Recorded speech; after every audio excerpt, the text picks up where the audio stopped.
Hey guys, how you doing? This is Andy Huang. 大家好，我是黄家贤. Hey, listen, today I want to talk about two things actually, really quick, and it's something related.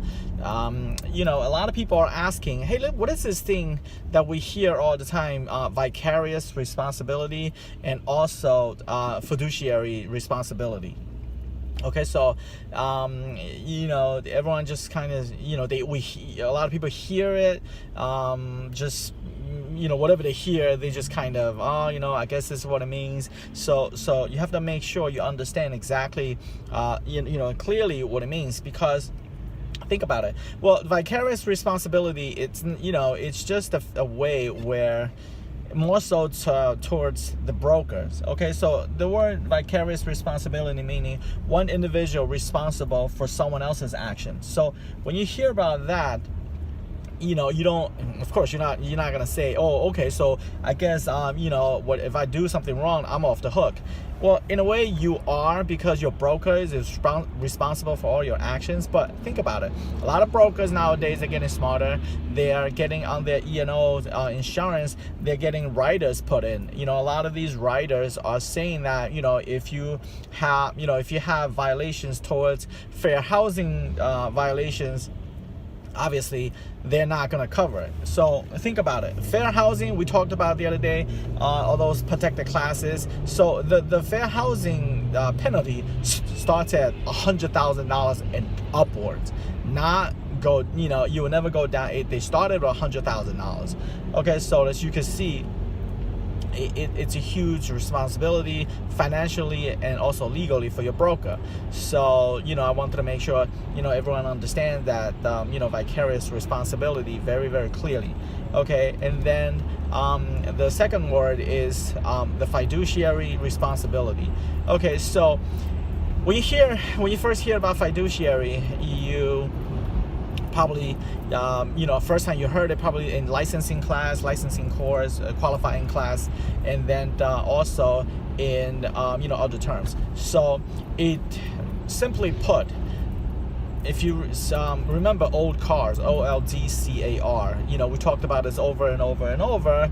O stands for obedience, and then L stands for loyalty, D stands for disclosure, and then C is confidentiality, A is accountability, and then R is reasonable care, due diligence. Okay, so each and every one of those, breaks down to specifics, topics. So now let's talk about obedience. Okay, obedience obviously by definition is that you have to obey, you have to follow someone else's command or wish. Okay, so in this case, it's your clients. So whether you are the listing agent, then obviously your obedience, you have to obey what the sellers are saying. Okay, but here's the interesting fact: you obey their wishes, but up to a legal limit. So they can't ask you to do anything illegally, and then at that point you don't have to obey. Okay, so that's what I wanted to point out, make sure everyone understands there is a limitation. Okay, now loyalty, obviously we understand. Loyalty meaning that, hey, listen, in a transaction you have to be loyal to me, you have to protect my interests, you have to watch out for my interests over anyone else's interests, including your own interests. Okay, so that's why loyalty is. Okay, now confidentiality, obviously it's simple. Anything I share with you, anything I tell you financially, you're obligated to keep that as a secret. And then here's what it is, guys. Guess how long you have to keep that as a secret and then to yourself. A lot of people goes, oh, that's easy, that you just keep it until your transaction is done. No, it is till you die. You keep that forever and ever until the day you die. Okay, so, and that's why if you start looking at these rules and regulations, you start to understand that, hey, listen, as a realtor, you bear a tremendous amount of responsibility and obligations. So that's why a lot of people, when they say, oh, you know what, realtors or people selling houses, they don't mean anything, they don't know anything. So we know quite a bit, sir. So as far as that's what the confidentiality. okay? And then accountability just means that, hey, listen, I'm accountable for for a lot of for my actions, and also I'm accountable for, let's see, if you give me money, I'll deposit in, if I'm the listing agent, if the buyer's agent or the buyer gives me a check, I'm accountable for depositing into an escrow account instead of my personal account, because that consists of commingling, and that's the misdemeanor, and you could get fined up to $1,000 and also up to a year in prison. Okay, so then the R stands for reasonable care, due diligence. That just means that, I am a professional. I will know more, and I have to know more than average person. So that's why I am helping you in a real estate transaction. Okay, so now you hear these 6 different categories. Now you really understand what it is that you owe to your clients. Okay, so now a lot of people also ask, hey, what's the difference between a client and a customer then? Well, here's what it is. A client is it's someone that you have an agreement with. Okay, the laws of agency starts when one person agrees to do something on someone else's behalf through an agreement.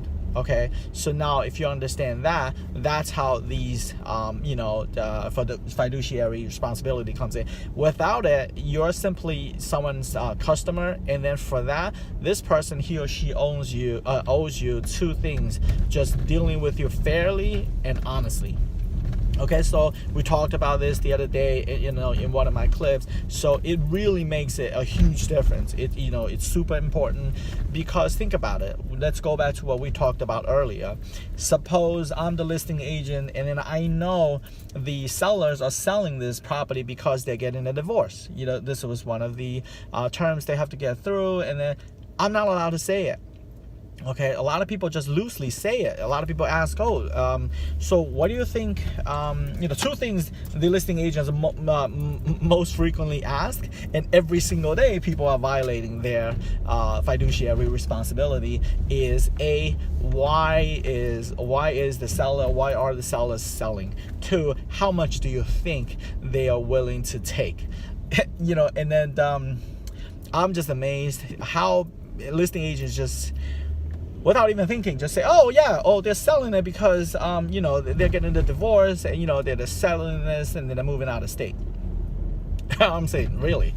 And the second thing is, they always say, just make your offer. This is the amount, and then I know the seller, would be okay with this. You're not supposed to say it. As the listing agent, your response, remember the 6 things we're talking, that we talked about earlier.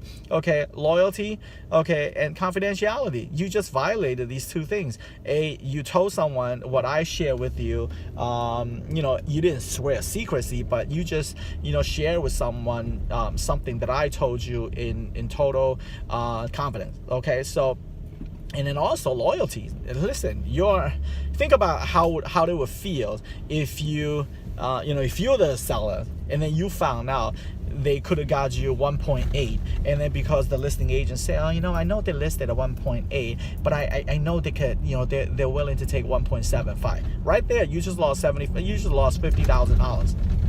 Okay, I know a lot of people got into trouble because, the listing agent's saying that, what, I'll make this sale. I don't care. 1.8, 1.75, it's my commission.